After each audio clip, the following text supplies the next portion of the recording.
নমস্কাৰ বন্ধুসকল আপোনালোকে কেতিয়াবা ভাবিছেনে যে জিডাল পেন্সিল আপুনি পৰীৰে পৰাই ব্যৱহাৰ কৰি আহিছে সেইডাল হয়তো কাঠৰ কিন্তু ইয়াৰ ভিতৰত এই কলা ৰঙৰ লিডডাল কেনেকৈ সুমুৱা হয় বা গাড়ীত থকা এয়াৰবেগ যি প্ৰতিদিনে বহুতো মানুহৰ প্ৰাণ ৰক্ষা কৰে হি এক্সিডেন্টৰ সময়ত কেনেকৈ ইমান সোনকালে ফুলি উঠে আৰু ইতিহাসৰ প্ৰথমটো এয়াৰবেগ কেতিয়া আৰু কিয় বনোৱা হৈছিল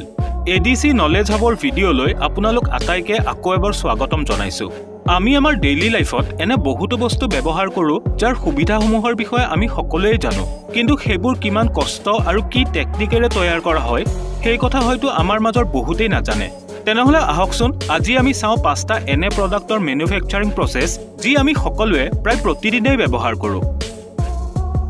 এয়াৰবেগৰ চিন্তা সৰ্বপ্ৰথমে 1950 চনত এজন ইণ্ডাষ্ট্ৰিয়েল ইঞ্জিনিয়াৰে কৰিছিল যেতিয়া তেওঁ নিজৰ পৰিয়ালটোৰ লগত গাড়ীৰে যাত্ৰা কৰি আছিল আৰু তেওঁলোক এটা এক্সিডেন্টৰ সন্মুখীন হ'ব লগা হয় সেই দুৰ্ঘটনাটোত সকলোৰে প্ৰাণ ৰক্ষা পৰিল যদিও ইয়াৰ পৰা ইঞ্জিনিয়াৰজনৰ মনলৈ এয়াৰবেগ বনোৱা আইডিয়া মনলৈ আহে দুবছৰ পাছত তেওঁ এনে এটা এয়াৰবেগ প্ৰস্তুত কৰি উলিয়ায় য'ত কম্প্ৰেছড এয়াৰ সিলিণ্ডাৰৰ সহায়ত বেগটো ফুলি উঠে কিন্তু সমস্যা এইটোৱে আছিল যে এই প্ৰচেছটোত যথেষ্ট সময় লাগিছিল আৰু দুৰ্ঘটনাৰ সময়ত সময়টো বহুত কম থাকে ইয়াৰ পাছত বহু বছৰলৈ ইয়াৰ কোনো সঠিক সমাধান নোলাল কিন্তু 1967 চনত এজন আমেৰিকান ইঞ্জিনিয়াৰৰ মনলৈ আইডিয়া আহে তেওঁ এয়াৰবেগটো ৰাসায়নিক বিস্ফোৰণৰ দ্বাৰা সৃষ্টি হোৱা গেছেৰে ফুলোৱাৰ সিদ্ধান্ত লয় এয়াৰবেগৰ ভিতৰত সোডিয়াম এজাইড নামৰ এবিধ কেমিকেল দিয়া হয় যাক গাড়ীত থকা ক্ৰেছ সেন্সৰে এক্সিডেন্টৰ সময়ত এটা ইলেক্ট্ৰিকেল সিগনেল দিয়ে ইলেক্ট্ৰিকেল সিগনেলৰ দ্বাৰা এই কেমিকেলত এটা বিস্ফোৰণ ঘটে যাৰ ফলত নাইট্ৰজেন গেছ ৰিলিজ হয় আৰু ই এয়াৰবেগটো তৎক্ষণাত ফুলাই দিয়ে এক্সিডেন্ট হোৱাৰ পৰা এয়াৰবেগটো ফুলালৈকে মাত্ৰ 20 মিলিছেকেণ্ড সময় লাগে অৰ্থাৎ চকুটো টিপ মাৰোতে যিমান সময় লাগে সিমানখিনি সময়ত এয়াৰবেগ 5 বাৰ ফুলিব পাৰে এয়াৰবেগৰ মেটেৰিয়েলো অত্যন্ত ভাল ব্যৱহাৰ কৰা হয় আন ফেব্ৰিকৰ তুলনাত ইয়াক যথেষ্ট ডাঠকে ৰখা হয়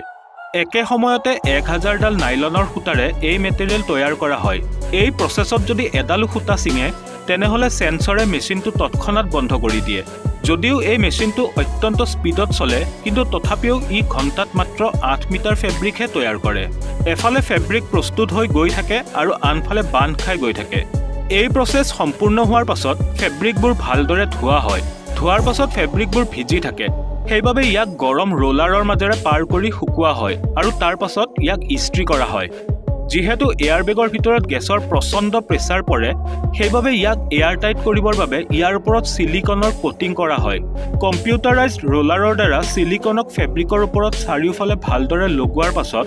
ডাঙৰ ডাঙৰ অভেনৰ ভিতৰেৰে পাৰ কৰোৱা হয় যাতে সিলিকন ভালদৰে শুকাই যায় আৰু এইবাৰ আহে নিৰ্দিষ্ট সাইজ আৰু শেপত এয়াৰবেগৰ কাটিং কৰাৰ পাল কম্পিউটাৰ অপাৰেটেড মেচিনে প্ৰত্যেকটো এয়াৰবেগ একেটা সাইজত কাটিং কৰি উলিয়ায় ফাইনেল ইনস্পেকচনৰ পাছত এয়াৰবেগবোৰৰ সিলাই কৰা হয় আৰু একেবাৰে শেষত ইয়াৰ টেষ্টিং কৰা হয় এইবাৰ কথা পাতিবলৈ ওলাইছো এলুমিনিয়াম ফয়েলৰ বিষয়ে এলুমিনিয়াম ফয়েল ইমানেই পাতল হয় যে সামান্য জোৰ দিলেই ই ফালি যায় কিন্তু আপুনি কেতিয়াবা ভাবি চাইছেনে যে ইমান ডাঙৰ আৰু গধুৰ এলুমিনিয়াম ব্লকবোৰক ইমান পাতল শীতলৈ কেনেকৈ কনভাৰ্ট কৰা হয় পোনপ্ৰথমে পিয়ৰ এলুমিনিয়ামৰ সৰু সৰু টুকুৰা যাক ইনগটছ বুলিও কয় এইবোৰক জুইত গলাই লোৱা হয় তাৰ পাছত লিকুইড এলুমিনিয়ামবোৰক ফিল্টাৰ কৰি পৰিষ্কাৰ কৰা হয় এই গলিত এলুমিনিয়ামবোৰক ডাইৰ জৰিয়তে ঠাণ্ডা কৰা হয় আৰু চাৰিকোণীয়া ব্লকৰ আকাৰ দিয়া হয় এলুমিনিয়ামৰ এটা ব্লক 7.5 টন ওজনৰ হয় যাক ক্ৰেইনৰ সহায়ত মিলিং মেচিনত সুমুৱাই দিয়া হয় এই মেচিনত গৰম ৰোলাৰ থাকে যিয়ে এলুমিনিয়াম ব্লকবোৰক লাহে লাহে পাতল কৰি গৈ থাকে মেচিনটোৰ আনটো মূৰত ৰোলৰ আকাৰত ফিনিশ প্ৰডাক্ট অৰ্থাৎ এলুমিনিয়াম ফয়েলৰ ৰোল তৈয়াৰ হৈ গৈ থাকে যি এতিয়া ব্যৱহাৰৰ বাবে একেবাৰে সাজু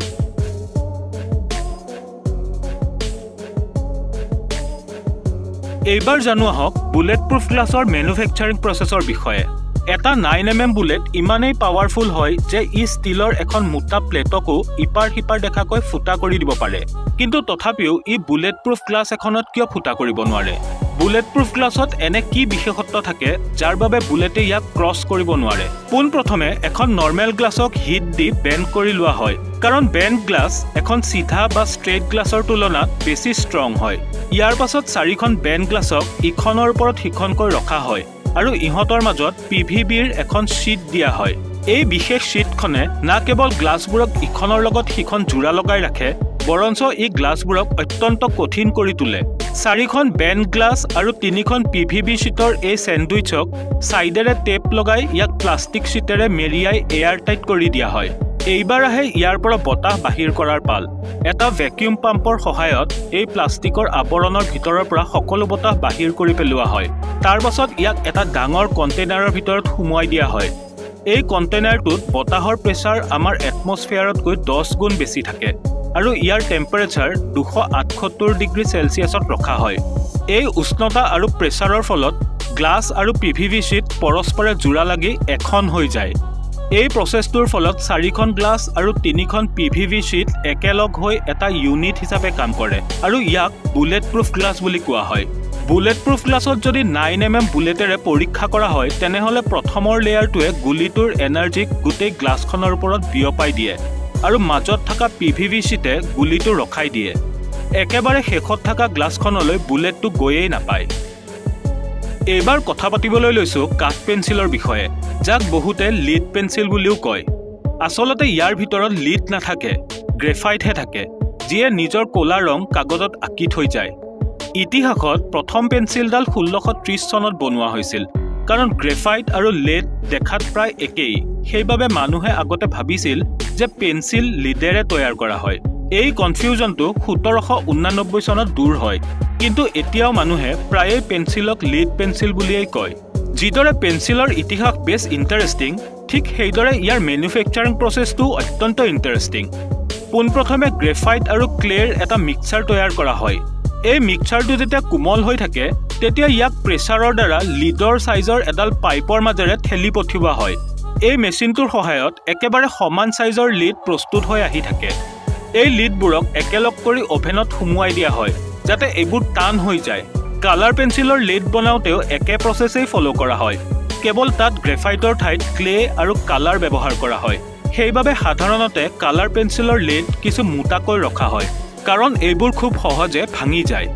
লিড বনোৱাৰ পাছত এইবাৰ আহে পেন্সিল বনোৱাৰ পাল 10mm উডেন শীটত মেচিনৰ সহায়ত লিডৰ সাইজ অনুযায়ী কিছুমান নলি তৈয়াৰ কৰা হয় তাৰ পাছত এই নলিবোৰত আঠা লগাই লিডবোৰ পাৰি দিয়া হয় আৰু তাৰ ওপৰত কাঠৰ শীট এখন বহুৱাই দিয়া হয় এইবাৰ ইয়াক ভালদৰে শুকুৱা হয় যাতে গোটেই বস্তুবোৰ ঠিকমতে লাগি ধৰে এই প্ৰচেছখিনি সম্পূৰ্ণ হোৱাৰ পাছত আৰম্ভ হয় মিলিং মেচিনৰ কাম ইয়াত কাঠৰ শীটবোৰ এনে ধৰণে কাটি বিভিন্ন ধৰণৰ পেন্সিল তৈয়াৰ কৰা হয় ইয়াৰ পাছত পেন্সিলবোৰ কালাৰ কৰা হয় আৰু কালাৰ শুকুৱাৰ পাছত এটা মেচিনে ইয়াৰ ওপৰত ব্ৰেণ্ডৰ নাম প্ৰিন্ট কৰে এই গোটেই প্ৰচেছটোত কোৱালিটিৰ বিশেষ ধ্যান ৰখা হয় য'ত লিডৰ ষ্ট্ৰেছ টেষ্টটো কৰা হয় আৰু একেবাৰে শেষত পেন্সিলবোৰ জুম কৰি পেক কৰা হয় আৰু এইবাৰ কথা পাতিম আমাৰ ডেইলি লাইফৰ আটাইতকৈ ইম্পৰ্টেণ্ট বস্তু অৰ্থাৎ চেনিৰ বিষয়ে কুঁহিয়াৰৰ ৰসৰ পৰা এই শুদ্ধ বগা ৰঙৰ চেনিৰ দানাবোৰ কেনেকৈ প্ৰস্তুত হয় তাৰ আৰতো সাংঘাতিক সাইন্স লুকাই আছে পোনপ্ৰথমে কুঁহিয়াৰবোৰ ট্ৰাকত লোড কৰি ফেক্টৰীলৈ লৈ অনা হয় আৰু ইয়াত কুঁহিয়াৰবোৰ কাটি ভালদৰে ধুই সাফা কৰি লোৱা হয় ইয়াৰ পাছত ক্ৰাছাৰৰ সহায়ত ইয়াক ক্ৰাছ কৰি ইয়াৰ পৰা ৰস উলিয়াই লোৱা হয় কুঁহিয়াৰৰ এই ৰসবোৰত এতিয়াও যথেষ্ট আৱৰ্জনা সোমাই আছে যেনে বালি শিলগুটি অথবা মাটিৰ টুকুৰা এইবাৰ ইয়াক ফিল্টাৰ কৰাৰ পাল ইয়াৰ বাবে কুঁহিয়াৰৰ ৰসখিনিক বইল কৰা হয় আৰু তাৰ পাছত লাইমৰ সলিউশনৰ লগত মিক্স কৰা হয় প্ৰায় 6 ঘণ্টামান মিক্স কৰাৰ পাছত ৰসখিনিৰ কালাৰ ব্ৰাউনৰ পৰা ইয়েলো হৈ যায় আৰু এই সময়ছোৱাত ইয়াৰ pH লেভেলো নৰ্মেল হৈ যায় এতিয়া এই ৰসখিনি 2 ঘণ্টাৰ বাবে এটা টেংকিত ঢালি দিয়া হয় য'ত ইয়াৰ ভিতৰত থকা সকলো আৱৰ্জনা শিল বালি মাটিৰ টুকুৰা আদি সকলো ৰসখিনিৰ পৰা পৃথক হৈ যায় আৰু তলিত গৈ জমা হয় এতিয়া পৰিষ্কাৰ ৰসখিনিক উলিয়াই বেলেগকৈ থোৱা হয় আৰু অৱশিষ্টখিনি পেলাই নিদি সাৰৰ ৰূপত ব্যৱহাৰ কৰা হয় ৰসখিনি এতিয়া ডাঙৰ ডাঙৰ বয়লাৰ মেচিনত দি দিয়া হয় আৰু ইয়াক ইমানেই বইল কৰা হয় যে ৰসৰ পৰা পানী শুহি যায় আৰু এনে ধৰণৰ গাঢ়া পেষ্ট থাকি যায় এই পেষ্টবোৰক যদি গুট মৰাই দিয়া হয় তেনেহলে ইয়াৰ পৰা গুড় প্ৰস্তুত হ'ব কিন্তু ইয়াৰ পৰাই চেনিৰ বগা দানাবোৰ তৈয়াৰ কৰিবলৈ সুক্ৰছৰ এটা সলিউশন মিহলি কৰা হয় আৰু তাৰ পাছত ইয়াক আন এটা মেচিনলৈ নিয়া হয় এই মেচিনটোৱে এটা ওয়াশিং মেচিনৰ দৰেই কাম কৰে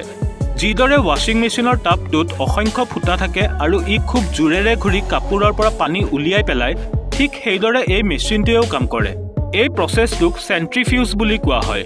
এই গাঢ়া পেষ্টখিনিক যেতিয়া হাই RPMত ঘূৰোৱা হয় তেতিয়া অৱশিষ্ট পানীখিনি তাপটোত থকা ফুটাবোৰেৰে বাহিৰলৈ ওলাই যায় আৰু চেনিৰ বগা দানাবোৰ তাপটোৰ ভিতৰতেই ৰৈ যায়। ইয়াৰ পাছতো কিন্তু চেনিৰ দানাবোৰত হিউমিডিটি যথেষ্ট পৰিমাণে থাকি যায়। সেইবাবে ইয়াক শুকুৱাবৰ বাবে গৰম বতাহৰ মাজেৰে পাৰ কৰা হয়, যাৰ ফলত চেনিৰ হিউমিডিটি লেভেল ড্ৰপ হৈ যায়। এতিয়া চেনি পেকিঙৰ বাবে একেবাৰে সাজু। পেকিং মেচিনৰ সহায়ত প্ৰতিদিনে 2 লাখতকৈও বেছি পেকেট তৈয়াৰ কৰিব পৰা যায়। বন্ধুসকল, আশা কৰিছোঁ আজিৰ এই ভিডিঅ'টো চাই আপোনালোকে বহুতো নজনা কথা শিকিব পাৰিলে। ভিডিঅ'টো চাই যদি ভাল পালে তেনেহ'লে আমাক কমেণ্ট কৰি নিশ্চয় জনাব আৰু ভিডিঅ'টো লাইক আৰু শ্বেয়াৰ কৰাৰ লগতে চেনেলটো ছাবস্ক্ৰাইব কৰি বেল আইকনটো প্ৰেছ কৰিবলৈ নাপাহৰিব। পুনৰ লগ পাম মোৰ আন এটি নতুন ভিডিঅ'ত। তেতিয়ালৈ আহিছোঁ, ধন্যবাদ।